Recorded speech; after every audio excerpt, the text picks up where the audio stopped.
इस तालाब के किनारे कितनी तरोताजगी भरी हवा चल रही है। ये नज़ारा तो मन को मोह लेने वाला है। खुद से बातें करते हुए गंगा तालाब के किनारे की मिट्टी से चूल्हा लीपने लगती है तो वहीं पड़ोस के पक्के मंजिल वाले छत से चाय पीते हुए सनराइज देख रही थी। ओह माय गॉड, इस तालाब के किनारे से सनराइज देखकर चाय पीने की मजा ही कुछ और है। चाय की चुस्की लेते हुए निशा खुश हो रही होती तभी सास निरंजना घर का कूड़ा कचरा लाकर ऊपर की बालकनी से नीचे फेंक देती है, जो तालाब के पानी में बहकर गंगा के तालाब वाले हिस्से में आकर ठहर जाता है।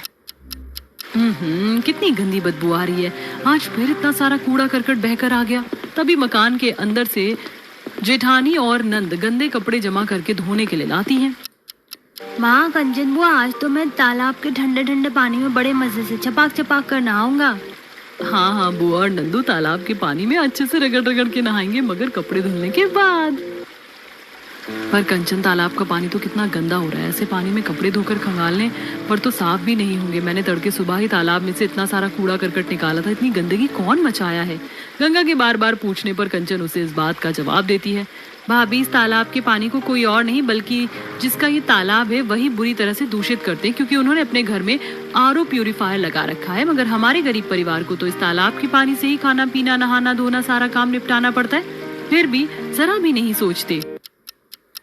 पर अगर हम चाहें तो अपने पड़ोसियों पर इस तरह तालाब में प्रदूषण फैलाने के लिए कंप्लेंट दर्ज कर सकते हैं।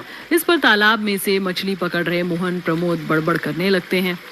गंगा, तुम्हें पता भी है तुम क्या कह रही हो? इस तालाब से हमारे परिवार का हुक्का पानी चलता है। मछली बेचकर ही हमारे खाने पीने का खर्चा निकलता है। खाने के लाले पड़वाओगी? बस प्रमोद, बहू अभी नई नवेली है, उसको सारी बात पता नहीं है, वरना ऐसा नहीं बोलती। गंगा बहू, दरअसल हमारे पड़ोसी हमारा अपना ही खून खानदान है और ये तालाब भी हमारे बीच में आधा आधा पड़ता है। लेकिन उनके पुरखों की जड़ मजबूत थी और हमारी कमजोरी, इसीलिए पैसे के बलबूते पर इन्होंने ज्यादा हिस्से में कब्जा कर लिया। बस किसी तरह हमारा परिवार इस थोड़े से हिस्से में ही बसा हुआ है। अगर यहाँ से हट गए तो ये थोड़ी सी जमीन भी हमसे छिन जाएगी। अपने ससुराल वालों की गरीबी की जड़ जानकर गंगा को बड़ा दुख लगता है। घमंडी निशा रोज अपने घर का कूड़ा कचरा तालाब नदी निपटारा कर देती है, जिससे गंगा को साफ करना पड़ता है। एक शाम देवरानी जेठानी तालाब किनारे खाना बनाते हुए, सुनीता दीदी, आज तो खूब बढ़िया हवा चल रही, तालाब किनारे खाना बनाने में बड़ा मजा आएगा। अच्छा ठीक है, तुम थाली लगाओ, मैं सबको बुला कर लाती हूँ। जेठानी सब लोगों को बुला कर लाती है और गंगा परोस कर खिलाती है। आज तो तालाब किनारे खूब बढ़िया ताजा हवा चल रही है, क्यों जमुना?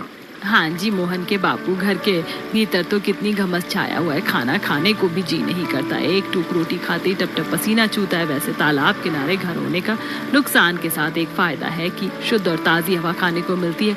आज तो यही खटिया बिछाकर सो जाएंगी। जमुना बाहर सोने का इरादा इसलिए बनाती है ताकि नई नवेली बहू गंगा को अपने पति के साथ थोड़ा वक्त बिताने का समय मिले। गरीब बहू के परिवार को हंसी खुशी खाना खाते देखकर निशा जल भुनकर खाक हो जाती है। इन 2 टके के गरीब लोगों की खुशी मुझे बिल्कुल हजम नहीं हो रही है। देखो कैसे तालाब किनारे खा पी कर मजा उड़ा रहे हैं। निशा मुस्कुराते हुए घर के अंदर आती है, जहाँ ससुराल डाइनिंग टेबल पर खाना खा रहा होता है, मगर इसके दिमाग में अलग ही खिचड़ी पक रही थी। निशा भाभी, कहाँ चली गई थी आप? डिनर कर लीजिए। हाँ निशा, आओ सबके साथ बैठकर खा लो। आप सब लोग तालाब किनारे पर होने के बावजूद भी ऐसे फीके फीके से अंदर बैठकर खा रहे हैं। वहाँ वो गरीब बहू और उसका ससुराल तालाब के नीचे चिल कर रहे हैं। तालाब हमारा और राज वो कर रहे हैं। निशा 1 की 4 लगाकर आग में घी डालने का काम करती है, जिस पर निरंजन भड़क जाती है। अरे निशा बहू, तू अपना खून मत जला। वो क्या कहते हैं अंग्रेजी में, कूल डाउन हो जा। कल हम तालाब के किनारे फैमिली पिकनिक मनाएंगे, अब खुश हो जा। अगले दिन सुबह सुबह ही अमीर बहू और उसके ससुराल वाले तालाब में बोटिंग करते हैं। संजीव, ये बैलगाड़ी की तरह धीरे धीरे बोट क्यों चला रहे हो? मुझे दो। अच्छा ठीक है। संजीव भैया, संभाल कर, आप कमान भाभी के हाथों में आ गए, अब लहरें उठेंगी। जलपुर में निशा बोट इतनी तेज स्पीड में चलाती कि तालाब में बड़े बड़े तेज की उछाल उठती है, जिस तालाब का सारा पानी गंगा के खाने को खराब कर देती है। उप्स, आई एम सॉरी, मेरी वजह से तुम्हारी मेहनत में पानी फिर गया। तुम्हारे अंदर जरा भी अकल नाम की चीज नहीं है क्या? ये तालाब है, कोई समुंदर नहीं, जो तुम इतनी स्पीड से नाव भगा रही हो। तभी निरंजना धौस जमाते हुए कहती है, जात गरीब की और अकड़ तो देखो, हमारे टुकड़ों पर पलकर हमको आंखें दिखाती है। ये तालाब सारा का सारा हमारा है, फिर भी तुम बेशरम लोग डेरा जमा कर बैठे हो। निरंजन को इस तरह गंगा पर बरसते देखकर गरीब ससुराल वाले अंदर से बाहर आ जाते हैं। अरे भाई, क्या हो गया सुबह सवेरे? और रायचंद भाई जी, भाभी जी, आप यहाँ आइए ना। सोहन अपनी इस बहू को समझा दे, अपना घमंड और तेवर हमें मत दिखाए, वरना यही जिम्मेदार होगी तुम लोगों के इस जगह से निकलने का और दर दर भटकने का।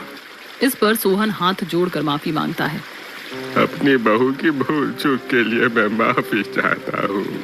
फाइन, लेट्स गो मम्मी जी, पापा जी, पाकी, संजीव, चलिए हम दूसरी साइड चलकर पिकनिक मनाते हैं। थर्ड क्लास चीप लोगों के मुंह लगने की जरूरत नहीं है। अभी बहू अपने ससुराल वालों के साथ तालाब के दूसरे हिस्से के पास बैठकर पिकनिक मनाती है। वहीं खाने की बर्बादी के चलते उस दिन गंगा और उसके गरीब परिवार वालों को पानी के सहारे काटना पड़ता है। मम्मी, दादा, दादी, मुझको बहुत जोर की भूख लग रही है। आज खाना नहीं बनेगा क्या घर में? कहते हुए नन्हे से नंदू की आंखों से आंसू छलक पड़ते हैं, जिससे जानकी पोते को कलेजे से लगा लेती है।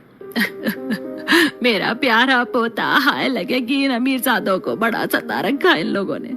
मगर भगवान के घर देर है पर अंधेर नहीं। तू देखना बहू, एक दिन इन्हें इनकी करने का फल मिलेगा। इसी तरह समय गुजरता है, जहाँ अमीर बहू अपने तालाब किनारे पक्के मंजिल वाले मकान में चैन सुकून से रहती है। डेली सनराइज और सनसेट देखकर ब्लॉग्स बनाती है और वीकेंड पर पिकनिक मनाकर गंदगी मचाते हैं, जिसकी सफाई गरीब ससुराल वाले करते।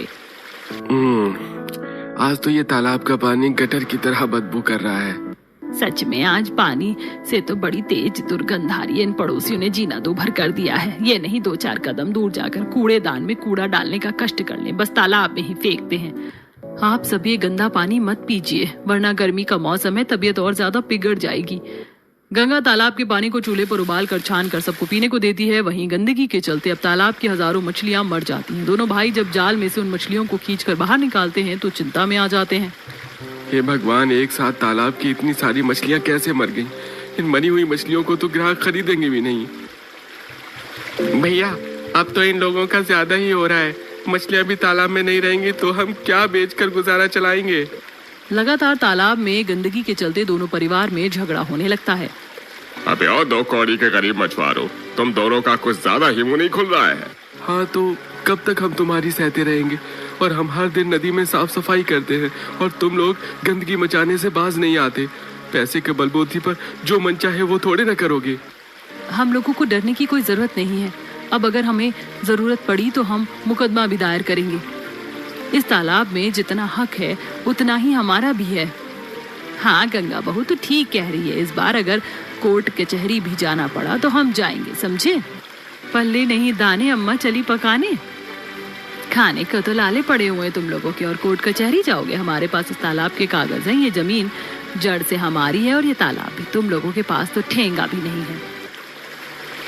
निरंजना के परिवार की खोखली धमकी से गंगा के गरीब ससुराल वाले दब कर रह जाते हैं। मगर कहते हैं ना, भगवान की लाठी में आवाज नहीं होती। देखते ही देखते तालाब का पानी जल स्तर पकड़ लेता है और एक दिन बहुत ही तेज आंधी तूफान उठता है, जिसमें अमीर ससुराल वालों का पक्का मकान हिलने डुलने लगता है।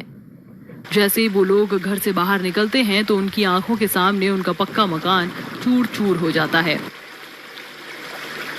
हे भगवान, मेरी तो धक धक बढ़ गई थी। बहू, अच्छा हुआ जो हम लोग समय रहते घर से बाहर निकल गए, तो बाल बाल बच गए, वरना आज क्या होता। तभी तालाब के अंदर से बहुत ही तेज लहर उठती है, जिसमें निशा बहने लगती है। मम्मी जी, संजीव मुझे बचाइए, वरना मैं डूब जाऊंगी, मुझे तैरना नहीं आता। निशान को डूबता देखकर गंगा बिना कुछ सोचे समझे तालाब में कूद पड़ती है। गंगा बहू, तू कहाँ तालाब में कूद पड़ी? अरे लहरें तेज हैं, बहाकर ले जाएंगे वहां। वापस आ जा, मेरा दिल बैठा जा रहा है। गंगा तेज तेज तैरते हुए जाकर निशा को बचा कर लाती है। निशा, होश में आओ, तुम सही सलामत हो। निशा बहू, तू आंखें क्यों नहीं खोल रही है? उठ जा। घबराइए मत माँ जी, निशा ने तालाब का काफी ज्यादा पानी पी लिया, इसलिए बेहोश हो गई। होश में आ जाएगी। बेघर अमीर परिवार वालों को गरीब परिवार वाले ही अपने घर में आसरा देते हैं। अपने निवाले का खाना भी उनके आगे परोस देते हैं और उनका सम्मान करते हैं। माँ जी, बाबूजी, भैया, भाभी, खास करके गंगा, तुम मुझे माफ कर दो। मैंने हमेशा तुम्हारे ससुराल वालों को सताया, तुम्हारी खुशियों को देखकर जलती रही, शायद इसीलिए ये सब हुआ। आखिर में निरंजना कल आपकी यादें हिस्से का कागज उन्हें लौटा देती है और अब दोनों बहू अपने अपने तालाब किनारे वाले ससुराल में खुशी खुशी रहने लगती हैं।